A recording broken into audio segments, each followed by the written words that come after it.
सर्वेभ्यो नमो नमः। हम लोग पढ़ रहे थे अभिज्ञान शाकुंतलम चतुर्थ अंक।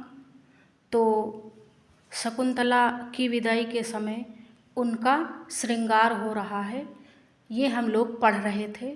तो इसी क्रम में हम लोग आज आगे बढ़ेंगे। तो आइए पढ़ते हैं।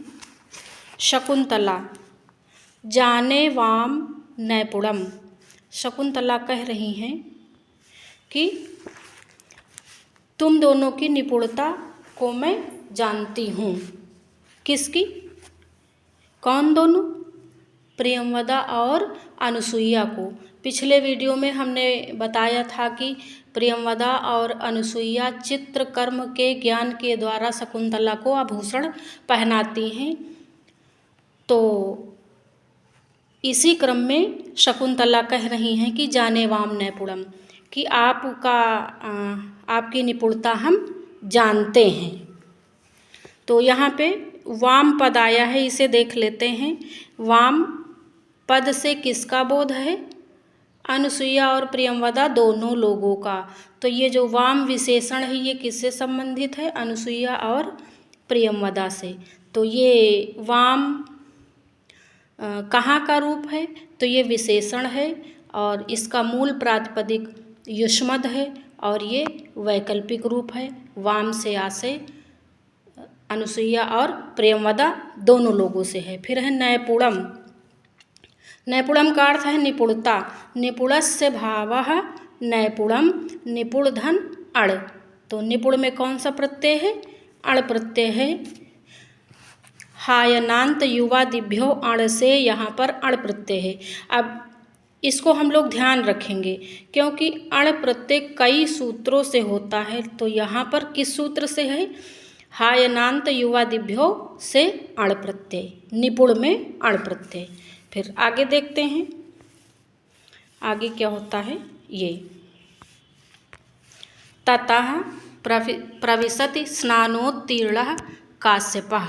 तो अब इसके पश्चात, इसके अनंतर स्नान करके आए हुए काश्यप का प्रवेश होता है। स्नानोत्तीर्ण माने स्नान करके, और प्रवेशत प्रवेश करते हैं। कौन? काश्यप प्रवेश करते हैं। अब उसके आगे काश्यप एक श्लोक बोलते हैं, हम लोग उसे देखते हैं। तो काश्यप जब स्नान करके प्रवेश करते हैं तो कौन सा श्लोक बोलते हैं? यास्यद्यत्य शकुन्तलेति हृदयं संस्पृष्टमुत्कण्ठया कण्ठः स्तम्भितबाष्पवृत्तिकलुषयश्चिन्ता जडं दर्शनम् वैक्लव्यं मम तावदीदृशमिदं स्नेहादरण्यौकसः पीड्यन्ते ग्रहिणः कथं नु तनया विश्लेषदुःखैर्न वै। तो ये श्लोक काश्यप बोलते हैं। शकुंतला की विदाई के समय का श्लोक है और ये शार्दूल विक्रीडित छंद में है, काश्यप के द्वारा बोला गया है। तो हम लोग अब इसका अर्थ समझ लेते हैं। यास्यति अद्य शकुंतलेति। तो अद्य का अर्थ है आज। आज शकुंतला, यास्यति माने चली जाएगी से अर्थ है विदा हो जाएगी। इसलिए हृदयम समस्पृष्टम उत्कंठया, इसलिए मेरा हृदय दुख से भर गया है। समस्पृष्ट माने भर गया है। कंठः स्तंभित वाष्पवृत्ति, और हमारा जो कंठ है, किसका कंठ? हमारा नहीं, कण्व का जो कंठ है वो आंसुओं को रोकने के कारण, वाष्प माने आंसू, तो आंसुओं को रोकने के कारण स्तंभित हो गया है। क्या? कंठ। आंसुओं को रोकने के कारण कंठ यानी कि गला स्तंभित हो गया है, यानी कि भर गया है। और चिंता जडम दर्शनम, और चिंता के कारण मेरी जो दृष्टि है वो जड़ हो गई है, यानी कि निश्चेष्ट हो गई है, दिखाई नहीं दे रहा है ठीक से। और उसके आगे वैक्लव्यम ममतावधि दृश्यमिदम स्नेहाद अरण्योकसः, यहाँ से अर्थ लेंगे अरण्योकसः। तो अरण्योकसः का अर्थ है वनवासी। तो मम मुझ जैसे वनवासी को स्नेहाद स्नेह के कारण, वैक्लव्यम का अर्थ है कि इस प्रकार विकलता हो रही है, दुख हो रहा है, तो पीड्यन्ते गृहिणा कथम नु तनया विश्लेष दुःखैर्नवै। तो जो गृहस्थ लोग होते हैं वह अपनी पुत्री के वियोग के दुख से कितना कितना दुखित होते होंगे जब उनकी पुत्री पहली बार उनसे अलग होती होगी। विश्लेष माने अलग होती होगी, तो वो कितना दुखी होते होंगे। तो इसका ये अर्थ है। अब हम लोग व्याकरणात्मक टिप्पणी देख लेते हैं।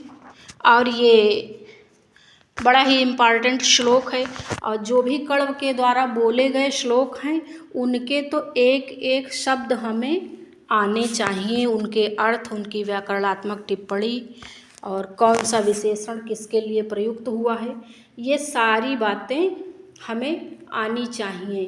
क्योंकि अब प्रश्न सामान्य तरीके के नहीं पूछे जाते हैं। जब से इंटरव्यू समाप्त कर दिया गया है, कठिनाई का स्तर बढ़ा दिया गया है, और यही कारण है कि हम बहुत ज़्यादा सामान्य प्रश्नों को बताते भी नहीं हैं, क्योंकि सामान्य प्रश्न तो लगभग आते ही हैं सबको। इस तरह के प्रश्न नहीं पूछे जाएंगे कि अभिज्ञान शाकुंतलम में कितने अंक हैं, नायिका कौन है, नायक कौन है, ऐसे प्रश्न नहीं पूछे जाएंगे। पूछे भी जाएंगे तो उनका कोई मतलब नहीं है। अब प्रश्न किस प्रकार के पूछे जाएंगे कि चतुर्थ अंक में जब कण्व सर्वप्रथम मंच पर आते हैं तो कौन सा श्लोक बोलते हैं, क्योंकि चतुर्थ अंक में कण्व ने 14 श्लोक बोले हैं। तो रंगमंच पर जब वो प्रथम बार आते हैं, मंच पर उपस्थित होकर प्रथम बार वो कौन सा श्लोक बोलते हैं, इस टाइप से प्रश्न बना के पूछेंगे तो थोड़ा सा कन्फ्यूजन बढ़ जाएगा, क्योंकि 14 श्लोक हैं, फिर हम कन्फ्यूज हो जाएंगे कि कौन सा बोला। तो काश्यप के द्वारा बोला गया, मंच पर उपस्थित होकर बोला गया पहला श्लोक ये है, यास्यद्यत्य शकुंतलेति हृदयम।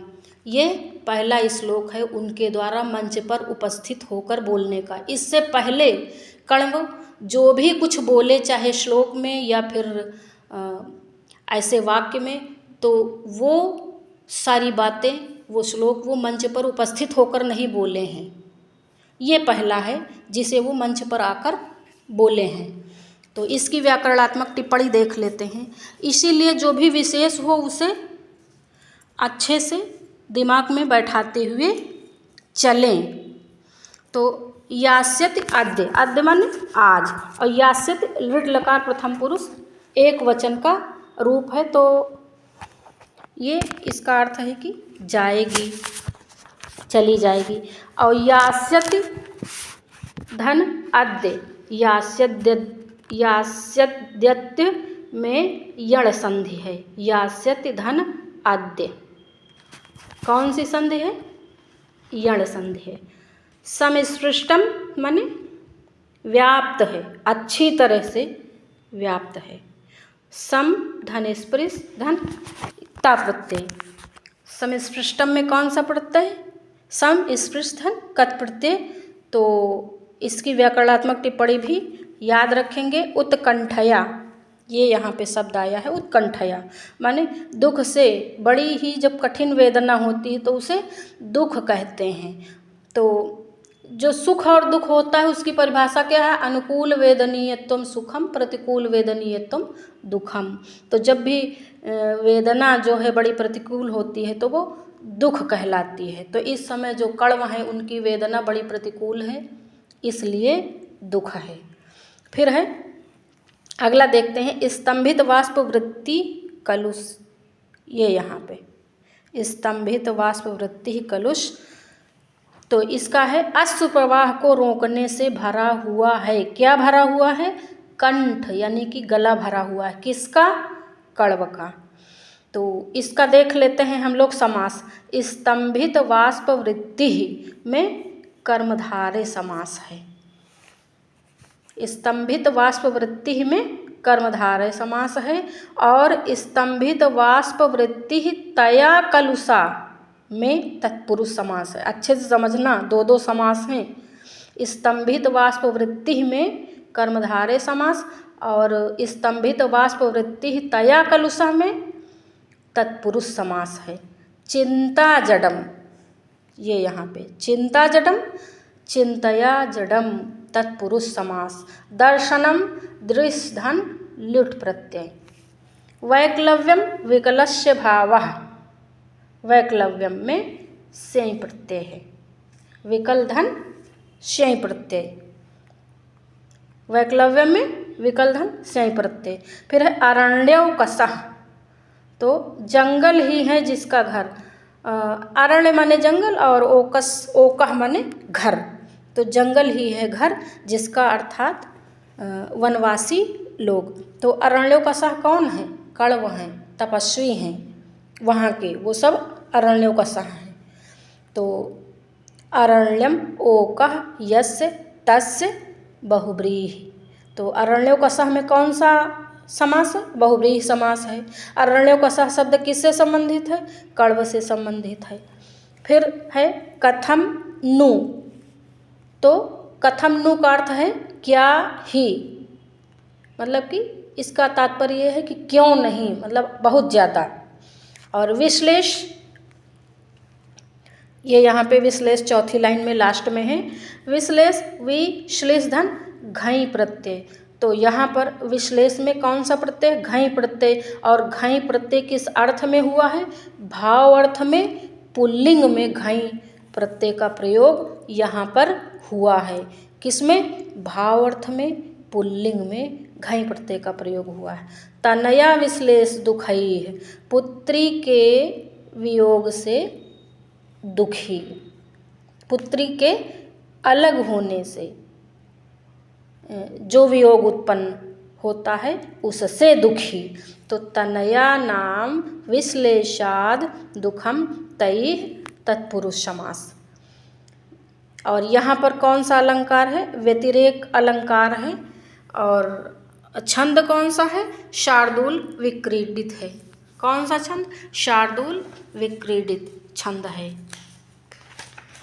और आगे हम लोग इस श्लोक की विशेष बात यह है कि ये पहला श्लोक है जिसमें तात काश्यप मंच पर उपस्थित होकर जिसको बोलते हैं। बोले तो 14 श्लोक हैं, लेकिन उनमें से ये पहला है, तो याद रखेंगे, प्रश्न घुमाकर पूछा जा सकता है। फिर आगे है इति परिक्रामति, तो चारों ओर घूमते हैं। उसके बाद घूमने के बाद क्या होता है? सख्यौ, अगला है सख्यौ हला शकुंतले अवसित मंडनासि परिधत्स्व सांप्रतम क्षौम युगलम। यहाँ पे कुछ मिसप्रिंट है तो इसे ध्यान देंगे। यहाँ पे सांप्रतम है, इस जगह पे प्रथम आया है और यहाँ पे सांप्रतम होगा। तो सख्यो पद से आशय है दोनों सखियों से, यानी कि प्रियंवदा और अनुसुईया से। तो कह रही हला शकुंतले, सखी शकुंतला, अवसित मंडनासि, अब तुम्हारा श्रृंगार पूरा हो गया है। अवसित मंडना माने जिसका श्रृंगार पूरा हो गया हो। तो अवसित मंडना कौन है? शकुंतला है। परिधत्स्व सांप्रतम क्षौम युगलम, तो अब इन दोनों, युगलम दोनों, और क्षौम रेशमी वस्त्रों को पहन लो। परिधत्स्व लोट लकार का रूप है, पहन लो। तो छाँव में युगलम शब्द का प्रयोग क्यों हुआ? क्योंकि शुभ कार्य में अकेला नहीं प्रयोग किया जाता, शुभ कार्य में युगल में प्रयोग करते हैं, चाहे वस्तुएं हों, चाहे वस्त्र हों, चाहे जो कुछ हो, युगल में प्रयोग करते हैं। शकुंतलोत्थाय परिधत्ते, शकुंतला उठकर पहनती है। तो इसमें देख लेते हैं, अवसित मंडना पद है यहाँ पे मुख्य। तो अवसितम मंडनम यस्याह सा बहुव्रीहि। अवसित मंडना में कौन सा समास है? बहुव्रीहि समास है। अवसित मंडना शब्द किसके लिए प्रयुक्त तो हुआ है? शकुंतला के लिए। तो किसने कहा है? दोनों सखियों ने कहा है, दोनों सखियाँ प्रियमदा और अनुसुईया ने कहा है। किसके लिए कहा? शकुंतला के लिए कहा है। फिर अवसित अवशोधन कत प्रत्यय और छाँव में युगलम, शुभ कार्य में एक का निषेध होता है, ये तो बता ही दिया है। तो आगे चलते हैं गौतमी। अब गौतमी की बात आ जाती है। जाते एस ता आनंद परिवाहिणा चक्षुषा परिस्वजमान इव गुरु उपस्थितः आचारम तावत् प्रतिपद्यत्स्व। अब गौतमी कह रही हैं कि पुत्री आनंद को, आनंद परिवाहिणा का अर्थ है आनंद को बहाने वाली, चक्षुषा आँखों से, परिस्वज्यमान माने तुमको गले लगाते हुए से, गुरुर उपस्थितः तुम्हारे पिता उपस्थित हैं, आचारम तावत् प्रतिपद्यत्सु तो वैसा ही आचरण करो। यानी कि वो गले लगने के लिए आए हैं, तो विदाई होने जा रही है ना, तो इसलिए तात्कर्व से गले मिलना है शकुंतला को, तो इसलिए गौतमी बता रही हैं कि वैसा ही आचरण करो, यानी कि तुम भी पिता के गले मिलो, ऐसा। तो यहाँ पे आनंद परिवाहिणा शब्द आया है ना, ये आनंद परिवाहिणा आनंद के आंसुओं को बहाते हुए, आनंद के आंसुओं को इसलिए कहा है कि अब विदाई हो जाएगी तो शकुंतला अपने ससुराल जाकर प्रसन्न हो जाएंगी, तो ये आनंद के आंसू माने गए हैं, ऐसा सोचा जा रहा है। फिर आनंदम परितः वाहयति इति, आनंद धन परि धन वाहि धन अड़िनी, और आनंद परिवाहिणा में तृतीया विभक्ति। तो अब कण्व जी आ गए हैं और शकुंतला क्या कह रही हैं? सव्रीडम माने लज्जा के साथ, तात वंदे पिताजी प्रणाम। फिर काश्यप वत्से, काश्यप क्या कह रहे हैं? पुत्री। तो अब अपनी पुत्री को क्या कह रहे हैं? यया तेरिव शर्मिष्ठा भर्तुर्बहुमता भव, सुतं त्वमपि सम्राजं सेवपुरुम् अवाप्नुहि। यया तेरिव शर्मिष्ठा भर्तुर्बहुमता भव, सुतं त्वमपि सम्राजं सेवपुरुम् अवाप्नुहि। ये 7वां श्लोक है चतुर्थ अंक का, और यह श्लोक भी कण्व के द्वारा बोला जाता है, और एक तरह से कण्व इसमें शकुंतला को आशीर्वाद देते हैं। तो इस श्लोक के विषय में गौतमी भी कुछ बोलती हैं, इसके बाद अभी आएगा। तो इसका अर्थ देख लेते हैं कि तात काश्यप क्या कह रहे हैं शकुंतला को आशीर्वाद देते हुए। ययातेर्यो शर्मिष्ठा, पुत्री वत्से आया है ना, तो पुत्री शर्मिष्ठा जिस प्रकार ययातेर्यो ययाति की प्रिय रानी बनी थी, उसी प्रकार तुम भी अपने पति की भर्तुर बहुमता भव माने प्रिय की अति प्रिय रानी बनो, सम्माननीय पत्नी बनो, जैसे शर्मिष्ठा ययाति की प्रिय अति प्रिय रानी बनी थी। सुतम त्वमपि सम्राजम सेव, और उस शर्मिष्ठा ने जिस प्रकार सम्राट पुत्र पुर को प्राप्त किया था, उसी प्रकार तू भी सम्राट पुत्र को सुतम त्वमपि, तुम भी सम्राजम सम्राट पुत्र को प्राप्त करो। एक तरह से ये कण्व ऋषि का दिया हुआ वरदान है, आशीर्वाद नहीं, इसे वरदान कहते हैं। तो इस श्लोक में जो सबसे मुख्य है वो क्या है? इस श्लोक में सबसे मुख्य है कि ये श्लोक तो कण्व ने आशीर्वाद समझ के दिया, लेकिन वास्तव में ये वरदान है, क्योंकि गौतमी ने इसे बताया कि भगवान वरः खल्वेशः नासी, तो ये तो वरदान है, आशीर्वाद नहीं है, ऐसा आगे गौतमी कहती हैं। तो ये वरदान के रूप में दिया गया कण्व का शकुंतला को वरदान है।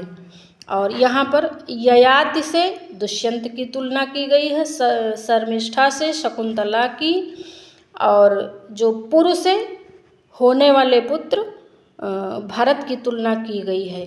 तो अब हम लोग इसकी व्याकरणात्मक टिप्पणी देख लेते हैं। और ये जो शर्मिष्ठा और ययाति वाली कहानी है, इसे बताने की आवश्यकता नहीं, ये तो आप लोग जानते ही हैं। तो शब्द आया भर्तुः। बहुत बार पूछा गया है टीजीटी में कि भर्तुः पद का क्या अर्थ है।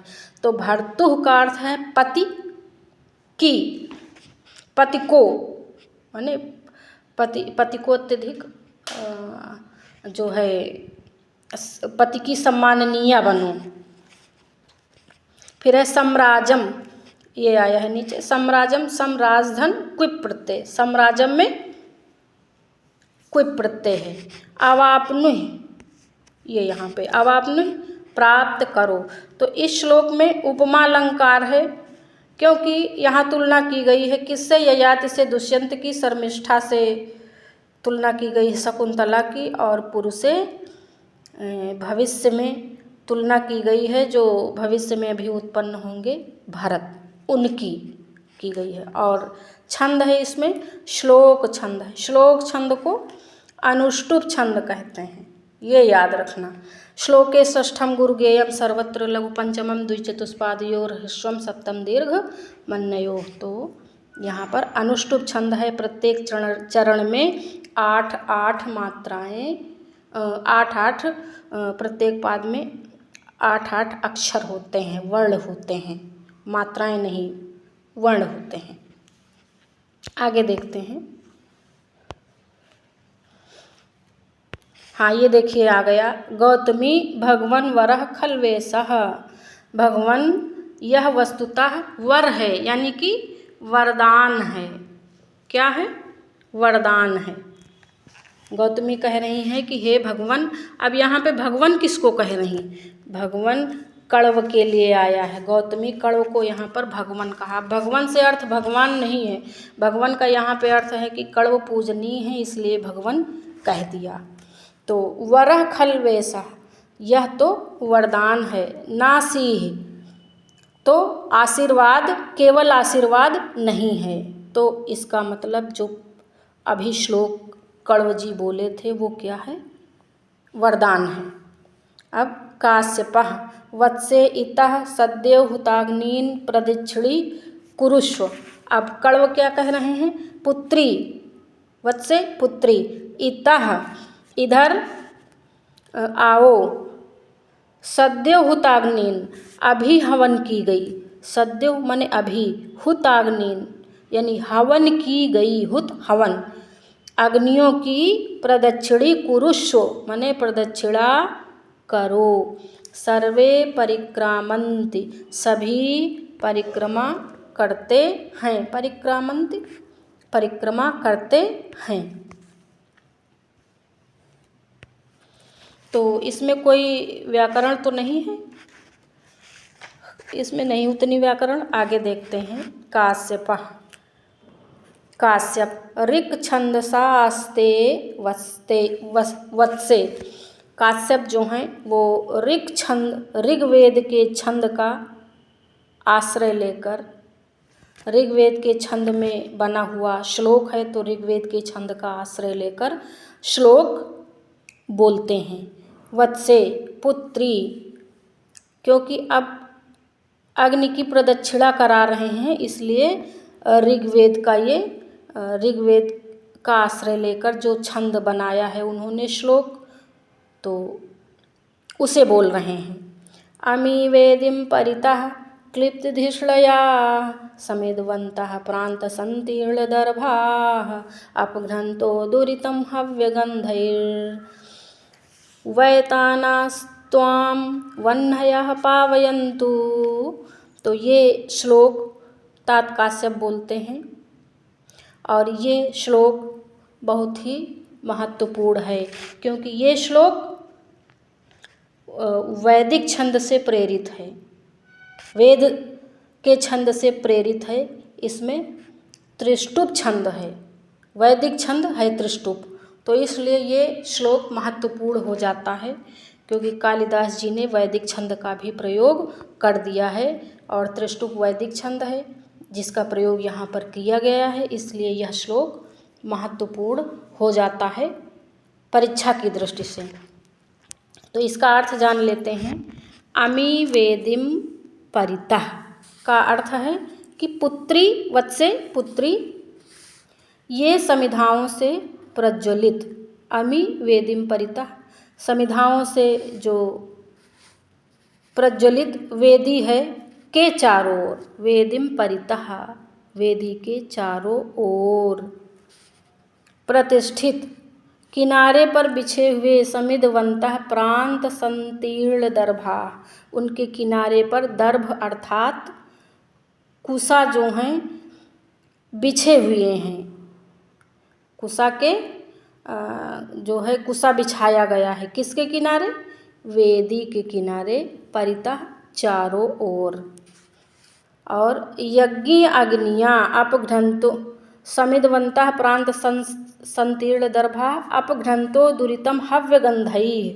और क्या कहते हैं कि यज्ञ जो अग्नियाँ हैं हव्य वस्तुओं की सुगंध से पापों अर्थात विघ्नों को नष्ट करती हुई, ये जो हव्य गंध है ये दुरितम माने आपका, तुम्हारा, शकुंतला का, अपघ्नन्तो माने जो पाप है उसे दुरितम दूर करे, और उसके बाद दूर करे या नष्ट करे, उसके बाद क्या है, पावयन्तु यानी कि पवित्र करे, किसको, तुझको। वैतानास्त्वां वह्नयः पावयन्तु, ये जो हव्य की गंध है और अग्नि है वह तुम्हें पवित्र करे और तुम्हारे पापों को दूर करे, नष्ट करे, ये इसका अर्थ है। तो इसकी हम लोग व्याकरण देख लेते हैं। प्रांत संस्तीर्ण दर्भाः, तो दर्भ माने होता है कुश, तो जिसके आसपास, प्रांत माने आसपास, कुश बिछाए हैं, संतीर्ण दर्भा कुश बिछाए हैं। तो इसमें समास देख लेते हैं। प्रांत संस्तीर्ण दर्भाः में प्रांतेषु संस्तीर्णाः दर्भाः येषां ते बहुव्रीहि समास। फिर है क्लिप्त धिष्णया, जिसको यथास्थान स्थापित किया गया है। क्लिप्त धिष्णया का अर्थ है जिसको यथास्थान स्थापित किया गया है। तो किसको स्थापित किया गया है, वही जो कुसा बिछाया गया है यथास्थान हव्य वेदी के चारों ओर। तो क्लिप्तानि धिष्णयानि येषां ते बहुव्रीहि, क्लिप्तानि धिष्णयानि येषां ते बहुव्रीहि।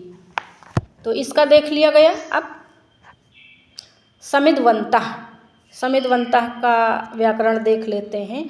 समिधाओं से युक्त, समिधन मतुप प्रत्यय, समिधवन्तः में मतुप प्रत्यय। संस्तीर्ण समधन त्रिधन कत प्रत्यय, संस्तीर्ण का समधन कतधन, समधन त्रिधन कत।